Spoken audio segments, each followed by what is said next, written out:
Hello there and welcome. This is Hilton Gieseneau introducing the very first episode of TheMossShow. TheMossShow is a SharePoint podcast, so download it, put it on your Zune or iPhone, and listen while you commute, jog, or even do the dishes. In the episodes in this podcast, we're going to cover SharePoint and Microsoft Office SharePoint Server, and we'll also get into the rest of the tools, products, and technologies that are part of their ecosystem. In this very first episode, I'll be interviewing Marie Wessels, who's a senior SharePoint developer at 315 in Johannesburg, South Africa, and a Microsoft TechEd SharePoint presenter. I was proud and I was standing.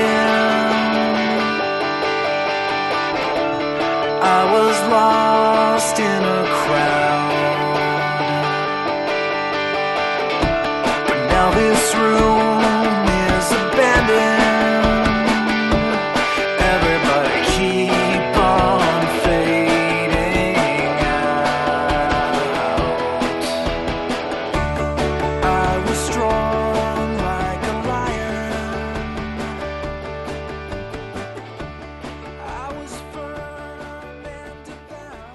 Okay, I'm talking this evening with Marie Wessels, who's one of our senior SharePoint developers at 315, the company that both of us work for. She's a colleague of mine based in our Joburg office, and probably one of our most experienced, most senior SharePoint developers.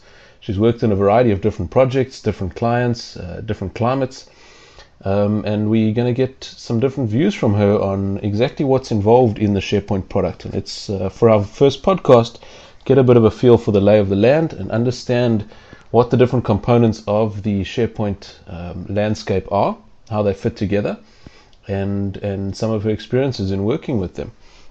So Marie, let's get started. I want, if you don't mind, maybe before we get going into the heavy parts of the session, to give us a little bit about your background. Maybe tell us briefly where you're from and where you studied and some of your history with SharePoint. All right. I studied at the University of Stellenbosch, where I did mathematics and computer science. I moved up to Joburg, where I started working for another big software house. And I started working for 315 in 2005. I started working on SharePoint primarily at the end of 2006 when MOS 2007 beta came out. So were you doing work with SharePoint before that in the previous version? Or was this your first exposure to the actual SharePoint brand? I had done some work on SharePoint 2, but very limited. We had only had a couple of major implementations of those, and as SharePoint 2 was winding down and people were preparing for the up-ramp, I came in sort of a little late to actually come into the SharePoint 2 environment. So your real first getting your teeth stuck in was SharePoint 3? Yes.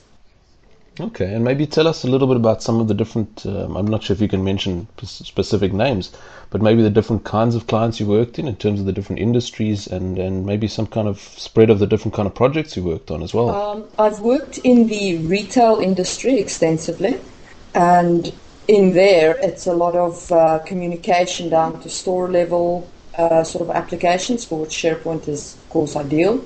And a great deal of collaboration around documents that need to be exposed, as well as extensive use of Excel services for the financial applications. And then I've done some work in the financial industry, where of course Excel services really is valuable to a supreme extent.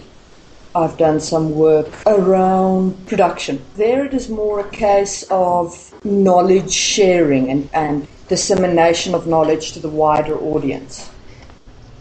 Okay, so as I said, being our kickoff session with the podcast, you've raised a couple of points and spoken about some of the different ways that SharePoint can be used. And SharePoint's quite a big product. It's certainly creating a lot of waves in various different areas of our industry. So maybe if you can, give us a brief overview of what SharePoint is. I know there's various flavors of the product and even some of the different versions of the work that you've done, I know depends on the different flavors as well.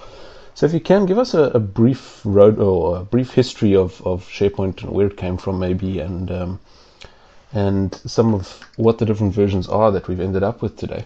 Of course, SharePoint as such started as SharePoint 1, which was essentially a lot of document management to some extent. This was SharePoint Team Service as the original name. Yes. Then we had SharePoint 2, which was more document management and a little bit of content management thrown in. Though, of course, Microsoft had the product Content Management Server, and it was in MOS 2007 where they truly came together. But MOS 2007 is more than simply content management and document management. It also contains a very powerful workflow engine. It integrates into your line of business operations. It provides Excel services that expose your Excel objects through the web. And it allows you to integrate with InfoPath forms, accelerating your development. It's got a very broad range of features, and I know we present to our clients sometimes what one of our sales guys likes to call the Moss pie or the Moss wheel, because there are a lot of different aspects to the product as well. So if I read a few of the different pieces of that, there's the core central piece, WSS name, the Windows SharePoint Services name, and there's a lot of different pieces associated with that particularly as well. And then we expand around that into a variety of additional pieces and additional areas of functionality. So how are those composed? What's the difference between the SharePoint product, or WSS as it's sometimes called, and MOS as the Microsoft Office SharePoint Server, the paid-for enterprise product?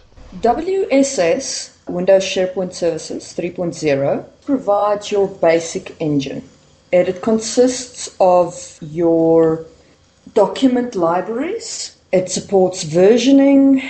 It's got a basic search. It supports collaboration. It has your discussion forums and your lists.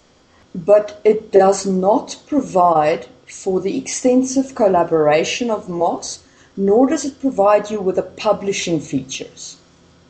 And it ships with the Windows Workflow Foundation engine. So you have workflow available, but you don't have any actual workflows built. Okay, so now that's an important distinction. I know a lot of the products that play, for instance, in a document management space or in a collaboration or content management space have some workflow capabilities. So what you're saying here, though, is that it's not a series of specified out-of-box workflows particularly, but that it's a platform that you can create your own workflows based on. Correct. And in fact, we have done a major implementation of workflow on WSS. Now, WSS is free. If you have a Server 2003 or 2008 license, it is free hosted within that environment. Okay, so presumably I'd have a separate download, and I pop the disk in, or I download it off the internet, and I just install it, and away I go with WSS. Correct.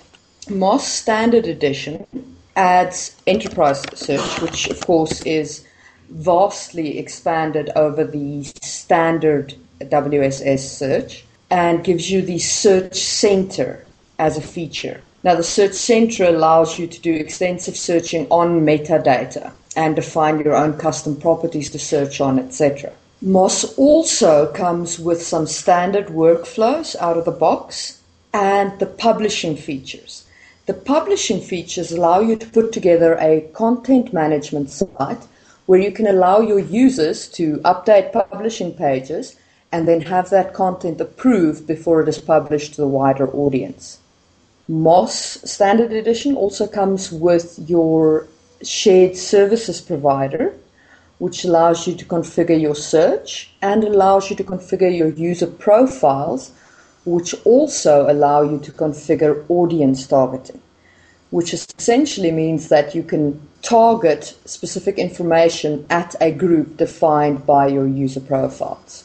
The basic capabilities in the WSS product even, and certainly in the MOS product as well, allows for security access to certain data or certain documents or certain areas of the product based on Active Directory, and that allows you access to target security rights and access to certain items. What would be the difference between that and audience targeting? Audience targeting is not a security feature. Audience targeting is a content management feature. So what happens is, on a list you enable audience targeting, or on a web part you enable audience targeting, and then any content that you publish on that list or on that web part is then directed at a group of people defined by their user profiles. And when they log on to the page that hosts the content, that is the content they see. They are not, however, prevented from seeing the other content if they, for instance, search. It's simply that when they log on immediately, they see the content relevant to them. However, if you security-wise restrict some content and somebody who doesn't have rights to that content searches on it, they will not see the results that they are not allowed to see. They can't get to that content. Okay, I think I understand the difference. So let's maybe talk through the announcements list which appears on the front page. If I turn audience targeting on and I target a specific announcement at a specific group, that group will see it, but other groups wouldn't see it. But if somebody from another group does a search across that list, they would be able to see the content if they explicitly were looking for it. But it wouldn't surface directly to their front page by default. Correct. That is exactly the difference. I see.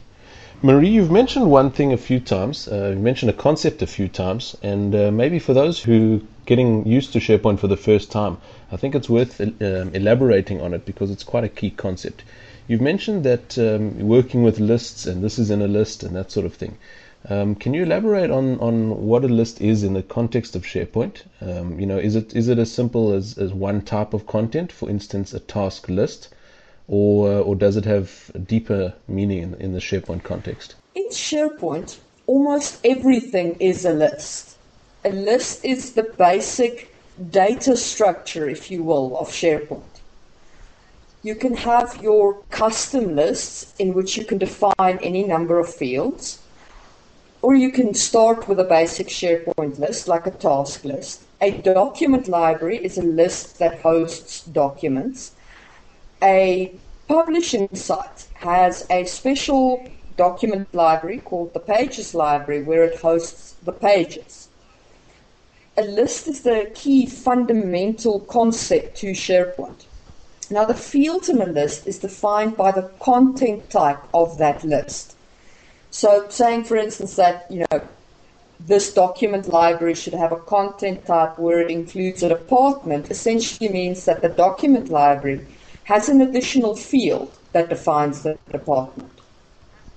I see. So it's quite a loose coupling of data and metadata at the same time.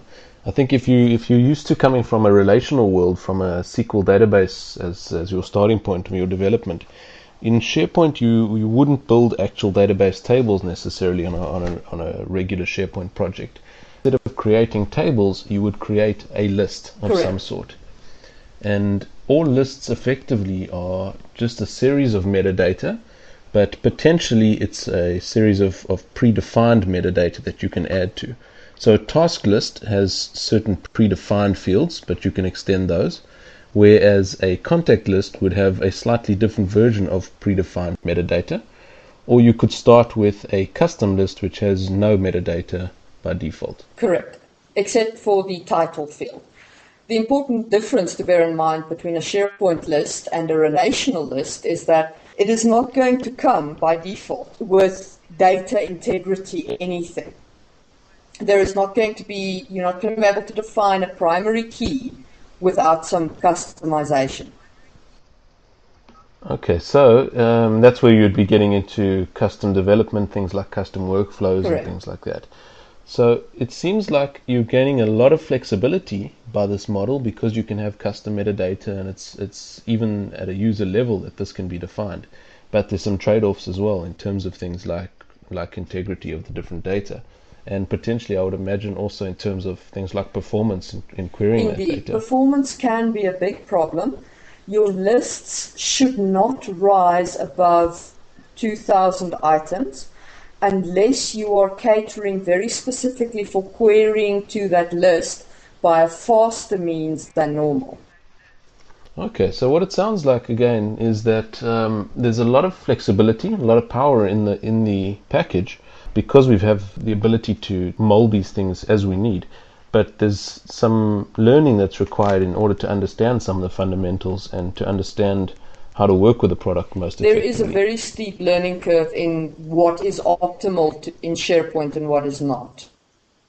So can you give us an example of what that would mean? Let us say that you were writing a workflow and your workflow involves a task list which you want to keep the history of. This is not recommended because once your task list grows to above 2,000 items, you are going to have some severe problems if you try and just open that task list. However, if you hide the task list and query it using, for instance, the Camel query language, then that's fine. You can leave the tasks alone as long as I say, you don't actually try and open that list. Once you open it, you're going to run into performance issues. And open it, you mean through the user interface? Yes. If you try and open it in the browser, if you try and open the default view of the task list, you're going to have performance issues because of the sheer amount of data loaded into the filters of the list. Because the lists, of course, are paged. I see. But if you were to query it via the API or via what you mentioned, Camel, which we should elaborate on as well, then you wouldn't run necessarily into those kind of limitations. Correct. Well, so maybe that's a good segue. Should we move on to discussing what Camel is? Or do you want to discuss a little bit more around the list No, concept? by all means, let's discuss Camel. Camel is the query language you use to query SharePoint lists. Now, it is not at all similar to the SQL query language, but it fulfills the same kind of role. Okay, so it's a totally different syntax, but it's conceptually the same functionality in terms of querying the specific data stores that it represents. Correct. The full acronym is the Collaborative Application Markup Language, in case you were curious. It is an XML-based querying tool. So it reads a lot like XML when you're looking at a Camel query. It's got the ability to search on a specific field in a list and to have wild characters in there and to search based on multiple fields with ands or ors. So all the normal sort of query language that you would expect exists in Camel. Okay, now that sounds a little bit scary. It sounds that it's useful that you have the capability.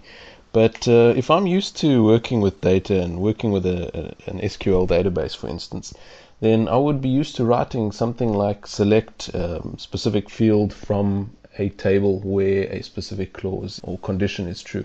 But to write that in XML, although XML is supposedly human readable, to write a query like that sounds like quite an intensive task and possibly quite error prone as well.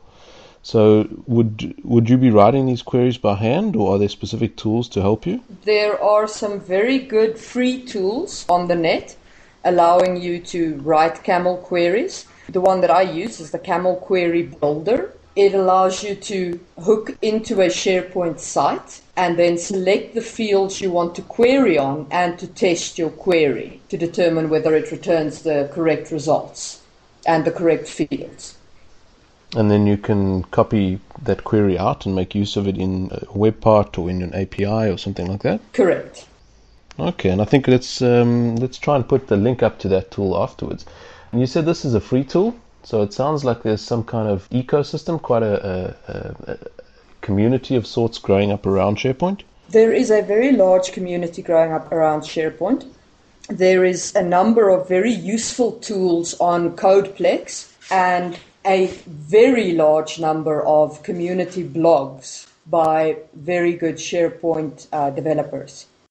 So that's great. It's good to know that these kind of tools exist, and guessing there's probably a variety of other tools as well, and we can explore some of those as we get into future shows. But let's go back to another important item that you mentioned. You spoke briefly at one point about content types. Can you maybe elaborate on what those are and why they would be important to a SharePoint developer? A content type defines your metadata for a list entry. It is a reusable object, so you can have a content type in one SharePoint in defining one list and use the same content type on another SharePoint list. Okay, so that's an important distinction. We said previously that a list itself has a predefined set of metadata, and that would obviously then drive exactly what type of data is stored around the items in a specific list. But you're saying here that a content type in addition can be used as a cross-cutting type of metadata. So for instance, I'm guessing you could have a type of content used at any point in your SharePoint hierarchy that would represent a specific customer order or specific type of customer information, for instance. And you could then apply that to different types of items in different types of lists. Exactly right. And content types can inherit from one another. So you could have a content type that is of type purchase order, and then you could have a content type that inherits from purchase order, but is of type IT purchase order.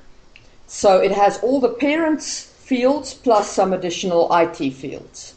And outside of the metadata, are there any other types of functionality or capabilities that you can attach to a content type that would make this hierarchical structure valuable? Well, in terms of content type, you would attach, for instance, event handlers to the list that hosts the content type, more than the content type itself. And what about something like workflows? Can you attach a workflow to a specific content type, regardless of where it appears in the site? Yes. Okay, so again, it's important to understand what the different capabilities are of the different components of SharePoint. So I think we've spoken through some of the quite important ones. Shall we go back a little bit and discuss again how the WSS versus Moss Enterprise fits together? I'm not sure we really covered that in enough depth that the listeners would be able to understand it. Absolutely. Now, we've spoken about WSS versus Moss. The difference between Moss Standard and Moss Enterprise is that Moss Enterprise gives you the business data catalog, which is an XML integration, which allows you to draw line of business data from either a SQL database or web services and expose it in a read-only fashion in your SharePoint site. So where would something like this be used, for instance? What specific integration points have you encountered, or what would be a likely scenario for this? The most recent use I've had of the BDC was where we worked for a financial institution whose HR data was in a SQL database. Their Active Directory simply had the security parts of it.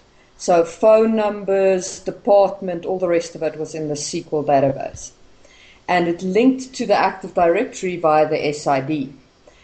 So in order to have the user profiles up to date, what we did was we exposed the HR data through the BDC and then used the BDC as a custom source when importing the user profile information. So that's quite flexible. I'm not sure exactly that would be 100% understandable if you haven't used it before. So let's explore the topic a little bit further. If we mentioned earlier that everything is effectively stored as a list in SharePoint.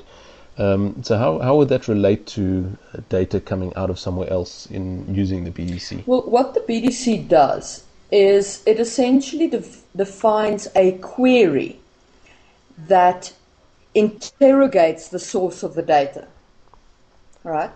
And then the results returned from the data is transformed by the XML into a list-like structure for SharePoint to read. So if you were querying a SQL database, like in the example that you said, I'm guessing you'd store something like a connection string of some sort, and it sounds like you would also be storing an explicit SQL query, and that would surface in SharePoint to the rest of the infrastructure as a list like any other list. Correct. And it can be used in a list as a metadata property, so as a drop down, etc. However, it can't be edited. The BDC does not feed back. It's read-only data. Okay, so it's a one-way source. But through the other extensibility points in SharePoint, things like the workflows and things like that, I'm guessing that there are other ways to feed the data back, but it would require some custom development. Absolutely. In your SharePoint code, you are effectively in a web application like any other web application. Given the correct security details and queries, you can feed data back from SharePoint into any source. Now that's an interesting point you raised. In the earlier versions of SharePoint, in SharePoint 1 and going into SharePoint 2 as well, SharePoint was quite a black box. I think it ran primarily as an ISAPI filter, and it kind of took control of a lot of aspects of the web infrastructure and the website itself. And it sounds like, from what you're saying, that's changed slightly. So do you want to talk us through a bit of what that means and how it looks today? Sure. SharePoint is effectively nothing more or less than an ASP.NET 2 application, but it's written with a very specific extensible architecture dependent on XML. So when you're enhancing SharePoint, you need to be aware of these small quirks that it has, and you need to write within that architecture of the XML, of the reusable pages. You know, like for instance, a SharePoint list is defined by having a new form and an edit form and a view, etc. Right? But the definition is used when you instantiate a list to provision the list, and then those pages that are defined by default become specific to the list that has just been created. They are not, however, stored in some location on the server. It is the modifications that are stored in the database, if that makes sense. I think what the concept is that you're talking about is the concept of ghosting and unghosting. Yes. Is that correct? So that sounds a little bit tricky, and I know there's some performance implications on that, so it's quite an important concept to explore a little bit further. Can you talk us through some of the aspects of that? If a page is unghosted, it means that it has been modified and is no longer true to the original template definition. So effectively, it has become its own entity, and it is now saved in the database as a different item. It no longer draws directly from the template. So if we're talking about a practical example, let's say we have 3 or 4 or 5 different task lists throughout our site collection, and those are all standard out-of-box default task lists. Would those all be using an ASPX page that's being served out of the database, or would they be using one off of the If file none system? of them have been modified, they would all be effectively simply reading the template. Okay, so if I make the 6th list and I decide to modify that page in the context of that specific list, that's when it would actually no longer use the default version on the file system, but it would actually store the ASPX file itself in the Correct. database. And in fact, that is exactly what happens if, for instance, you edit it through SharePoint Designer. It comes up with a query that says, are you sure you want to modify this list away from the definition? Okay, so as with a lot of things in the Microsoft world, those prompts are often more important than they make out by the initial wording. So that instance is where it would actually move it into a database page and potentially have performance impacts depending on the loads and your expectations around the usage. It also has an impact in terms of modification. Let's say it's a custom list definition, and you've now customized this page further in SharePoint Designer. And now you wish to change something that applies to all instances of this custom list of yours.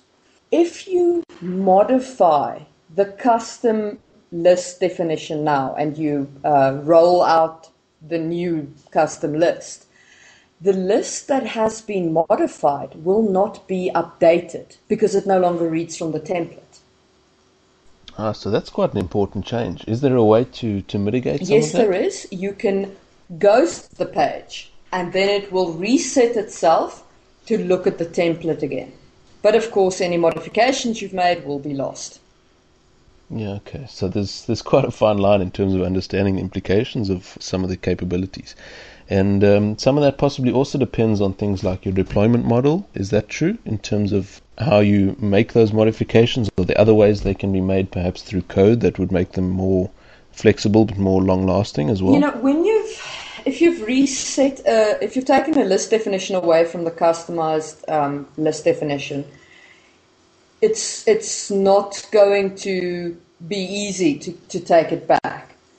However, you can mitigate those if you're aware of them when you deploy your code by writing your upgrading solution in such a way that it will be cognizant of any modified lists and update them as well. But you'd have to do that via the code, via the API. Okay, so there are some pretty clear points at which you have to move out of the standard out-of-box tools, or even some of the free tools you may have downloaded, and jump into some coding as well. And in future shows, I'm hoping for us to tackle some of those more in-depth concepts with a more specific focus.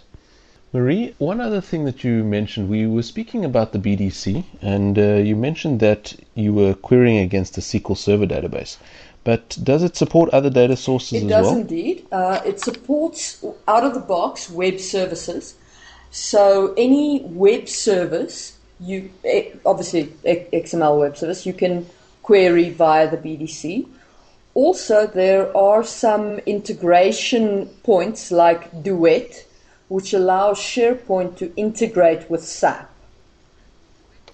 And that's provided as part of the BDC capabilities to integrate directly with SAP No, it is straight not. away? Duet is an additional add-on to SharePoint with an additional cost implication. I see. But if there were specific web services that were available in your SAP infrastructure, you could make use of those. And likewise, it sounds to any custom data source in your organization or in your infrastructure, if they are accessible via standard web services, then you can use them by default in the BDC. Is that Absolutely. correct? Any web service can be queried via the BDC. Okay. So that's quite a powerful model of retrieving data and having it surface directly into your application. Is there a lot of development required to set something like that up, or is that something that potentially a power user or an administrator would be able to do? If the power user or administrator has got a strong XML knowledge, then they'd be able to do it themselves. The XML files required to query the BDC are enormous and they are difficult to write by hand. However, with the SDK, the Moss SDK, there ships a tool, a Microsoft tool, that allows you to build basic BDC files. Also, there is a licensed tool called BDC MetaMan that is an excellent interface for building these XML tools. And using that interface, a power user would indeed be able to build those files. Okay, so once again, as Microsoft usually does, they're providing a core platform and allowing third parties to come to the party with the variety of additional tools and different licensing models Absolutely. as well. The platform is there. Marie, tell us a little bit more about the SharePoint Designer. What is the tool, and how do you get hold of it, and how does it fit into the ecosystem? Right. SharePoint Designer is a part of the Office suite, the client Office suite. It is, however, not licensed under the normal Office. It's licensed separately, and it specifically integrates with SharePoint. Now, what you do with SharePoint Designer is you say, open this SharePoint site, and then it opens the site, all its libraries, all its associated pages. And as a power user, not just as a developer, you can use this to modify the SharePoint pages. You can use it to create basic workflows associated with a specific list. You can use it to create entries into a list. delete items from SharePoint, all manner of activities you can accomplish through it. So it's quite a powerful tool to do a variety of tasks within the actual SharePoint environment that you're pointing at. Yes, but only front-end tasks. In other words, there's no code. You're not going to be writing C# code and creating web parts that query weird sources, etc. It's a front-end tool. So no C# or XML knowledge required. XML knowledge is almost always required when working with SharePoint, but no, you don't need extensive XML knowledge, and you don't need C# to use it. Okay. One other aspect that I believe is that it's possible to create actual specific workflow instances using the SharePoint Designer tool. Is that correct? Yes, it is. Basic workflows, as I said, you can't port them from list to list as you can with custom-built C# or VB workflows, but you can build a once-off workflow. Well, not a once-off, but associated with one list workflow. I see. So you couldn't create a package of a type of workflow and apply that to multiple lists or to multiple different sites? No, but you could write a workflow that is associated with a specific list. Okay, so once again, some power and some flexibility, but also quite an important defined point at which you would have to break out the IDE, the full Visual Studio Absolutely. product. And Visual Studio comes with some great tools for SharePoint. Marie, that's the Visual Studio obviously is the full development IDE environment. And I know there have been different versions of the Visual Studio IDE, and how have those tied in with the different versions of the SharePoint product?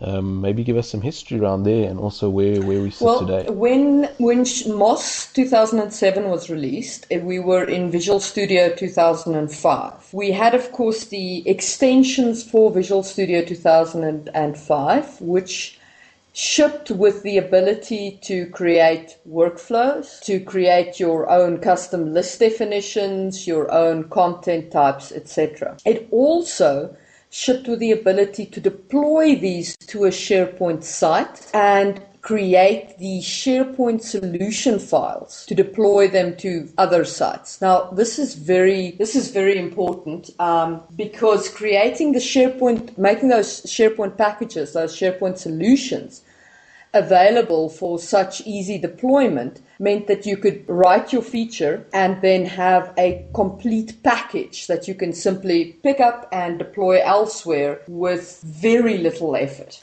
In Visual Studio 2008, that has been refined and your capabilities have been increased, but there hasn't been any fundamental change.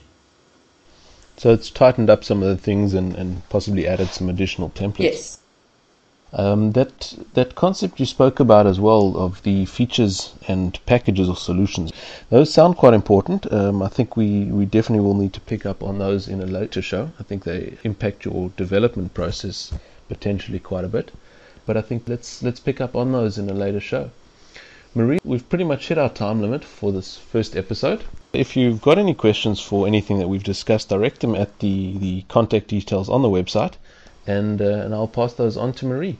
Marie, thanks again for your time, and I'm hoping we'll have you on for future shows to elaborate on some of the concepts you've spoken about and to keep us up to date with some of the exciting projects you're doing in Windows SharePoint services and in the MOSS product as well.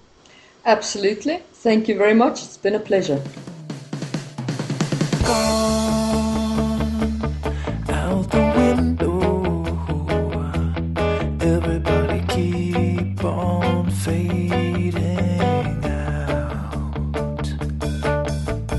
Gone out the window, everybody keep on fading out. If you've got any questions about any of the ideas discussed in this episode, or you'd like to give other feedback, like show topics or requests, then mail us at feedback@TheMossShow.com. To access the archives of all of our shows, browse to www.themossShow.com or www.TheMossShow.com.